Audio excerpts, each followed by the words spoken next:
കർത്താവിൻ്റെ അതിപരിശുദ്ധമായ നാമം വാഴ്ത്തപ്പെടുമാറാകട്ടെ. ഇന്നത്തെ നമ്മുടെ വായന ഭാഗം പുറപ്പാട് പുസ്തകം 25 മുതൽ 27 വരെയുള്ള അധ്യായങ്ങളാകുന്നു. ഇന്നത്തെ കുറിവാക്യം ഉൽപ്പത്തി 25-ാം അധ്യായം 27-ാം വാക്യം. യാക്കോബ് സാധുശീലനും കൂടാരവാസിയും ആയിരുന്നു. എബ്രായ പൂർവികരിൽ മൂന്നാമനാണ് യാക്കോബ്. അബ്രഹാം, ഇസ്ഹാക്ക്, യാക്കോബ്, ഇപ്രകാരമാണല്ലോ എബ്രായ ജനത അവരുടെ പൂർവികരെ ഓർക്കുന്നത്. യാക്കോബിന് ദൈവിക വെളിപ്പാട് മൂലം ലഭിച്ച ഇസ്രായേൽ എന്ന മറുപേരിലാണ് പിൻഗാമികളായ ഇസ്രായേൽ ജനത അദ്ദേഹത്തെ അറിയപ്പെടുന്നത്. ഇസ്രായേല്യ ഗോത്രപിതാക്കന്മാരുടെ എല്ലാം പിതാവായിരുന്നല്ലോ യാക്കോബ്. യാക്കോബ് എന്ന പേരിൻ്റെ അർത്ഥമായി നാം എപ്പോഴും കരുതപ്പെടുന്നത് ഉപായി അഥവാ വഞ്ചകൻ എന്നൊക്കെയാണ്. എന്നാൽ ദൈവം സംരക്ഷിക്കുന്നു എന്ന ഒരു അർത്ഥവും ആ പേരിനുള്ളതായി ചരിത്രകാരന്മാർ അഭിപ്രായപ്പെടുന്നുണ്ട്. കുറിവാക്യത്തിൽ നമ്മൾ കേട്ടതുപോലെ യാക്കോബ് സാധുശീലനും കൂടാരവാസിയും ആയിരുന്നു എന്ന് കാണുന്നു. അങ്ങനെയെങ്കിൽ റിബേക്ക കൂടാരത്തിൽ എപ്പോഴും തന്നോട് കൂടെ ഉണ്ടായിരുന്ന യാക്കോബിനെ ഏറെ സ്നേഹിച്ചു എന്ന് നമുക്ക് കരുതാം. എന്നാൽ എപ്പോഴാണ് യാക്കോബിൻ്റെ ജീവിതത്തിൽ മാറ്റങ്ങൾ സംഭവിച്ചത്? യാക്കോബിൻ്റെ ജീവിതത്തിലൂടെ നമുക്കൊന്ന് യാത്ര ചെയ്യാം. ഒന്നാമതായിട്ട് ഗൂഢതന്ത്രങ്ങൾ മെനയുന്ന യാക്കോബ്. ജ്യേഷ്ഠ അവകാശം തനിക്ക് തന്നെ ലഭിക്കുമെന്നുള്ള വാഗ്ദത്തം മാതാപിതാക്കളിൽ നിന്നും തന്നെ യാക്കോബ് കേട്ടിരിക്കാൻ സാധ്യതയുണ്ട്. എന്നാൽ ദൈവത്തിൻ്റെ സമയത്തിനായി യാക്കോബ് കാത്തിരിക്കാൻ തയ്യാറല്ലായിരുന്നു. അതിനായി ഗൂഢതന്ത്രങ്ങൾ മെനയുന്നതായി നാം കാണുന്നു. ഒരു കുടുംബത്തിൽ ആദ്യജാതന് 3 അവകാശങ്ങളുണ്ട്. ഒന്ന്, കുടുംബത്തിൻ്റെയും ഗോത്രത്തിൻ്റെയും തുടർ ഭരണം ലഭിക്കേണ്ടത് അന്നത്തെ കാലത്ത് ആദ്യജാതനായിരുന്നു. രണ്ടാമതായി, അവകാശത്തിൽ ഇരട്ടി ഓഹരി ലഭിക്കേണ്ടത് ആദ്യജാതനാണ്. മൂന്നാമത്തേത്, കുടുംബത്തിലെ പൗരോഹിത്യ പദവിയും ഗോത്രത്തിലെ മഹാപുരോഹിത സ്ഥാനവും ലഭിക്കേണ്ടത് ആദ്യജാതനാണ്. ഇവ ലഭിക്കുന്നതിനായി സ്വന്തമായി തന്ത്രങ്ങൾ മെനഞ്ഞെടുക്കുന്ന യാക്കോബിനെയാണ് നമ്മൾ കാണുന്നത്.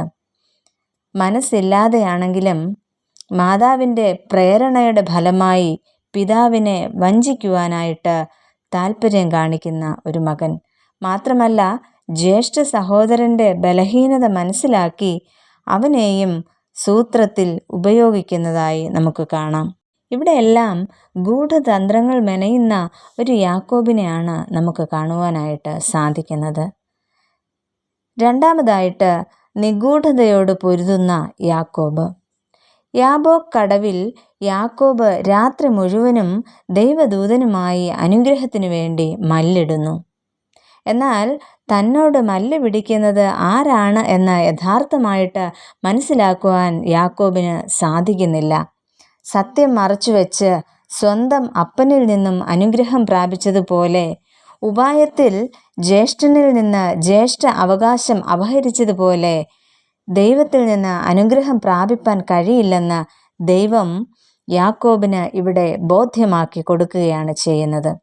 ആ ബോധ്യപ്പെടൽ ഒരു ഓർമ്മപ്പെടുത്തലായി യാക്കോബിൻ്റെ തുടയുടെ തടം തൊട്ട് ഉളുക്കിക്കുന്ന ഒരു അനുഭവം നമുക്ക് കാണാം.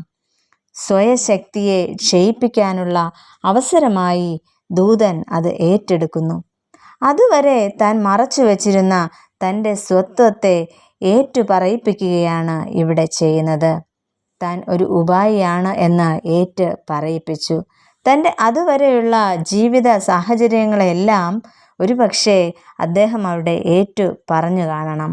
എന്നാൽ അജ്ഞാതനായ ഈ വ്യക്തി ദൈവദൂതനാണെന്ന് മനസ്സിലാക്കിയ യാക്കോബ് ആ ദൂതൻ്റെ കരങ്ങളിൽ നിന്നും അനുഗ്രഹവും മേടിക്കുന്നതായിട്ട് നമുക്ക് കാണാം. അതിനുശേഷം അവിടെ വച്ച് ആണ് യാക്കോബിന് ഇസ്രായേൽ എന്ന പേര് ലഭിക്കുന്നതും ദൈവദൂതൻ അദ്ദേഹത്തെ അനുഗ്രഹിക്കുകയും ചെയ്യുന്നത്. പ്രിയമുള്ളവരെ, മാനുഷികമായ നമ്മുടെ ചിന്തയിലും ഒരുപക്ഷെ ഇത്തരത്തിലെ ചിന്തകൾ വന്നേക്കാം. എന്നാൽ നമ്മുടെ മനസ്സിലെ ചിന്തകളെ പ്രാർത്ഥന കൊണ്ടും ദൈവവചനം കൊണ്ടും നമ്മൾ ശോധന ചെയ്യണം. കൈമിടുക്കോ കാര്യപ്രാപ്തിയോ അല്ല, സത്യസന്ധമായി ദൈവസന്നിധിയിലേക്ക് അടുത്തു വരണമെന്നാണ് യാക്കോബിൻ്റെ ജീവിതം നമ്മളെ പഠിപ്പിക്കുന്നത്.